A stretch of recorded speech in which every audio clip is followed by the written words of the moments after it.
जसं की तुम्ही इथे बघू शकता की आपला जो टी शर्ट किंवा आपला शर्ट किंवा आपले जे कपडे आहेत त्यांच्या मागे एक असं लेबल असतं आणि त्या लेबलवरती लिहिलेलं असतं की आपण जे घातलेलं कापड आहे ते कशापासून बनलेलं आहे आणि त्याच्यामध्ये काय काय किती पर्सेंटेजमध्ये आहे.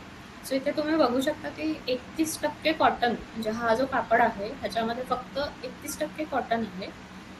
बाकी 65% पॉलिस्टर म्हणजे सिंथेटिक फायबर आहे त्याच्यामध्ये, नायलॉन सारखे सिंथेटिक फायबर, आणि 4% इलास्टिक.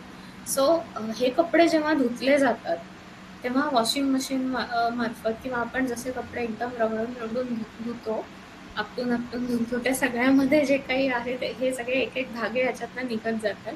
सो हे सुद्धा मायक्रोप्लास्टिकच असतं. सो ह्याच्यातनं किंवा ह्याला मायक्रोफायबर म्हणतात, पॉलीफायबर. सो हे सगळे पॉलीफायबर त्याच्यातनं बाहेर पडतात.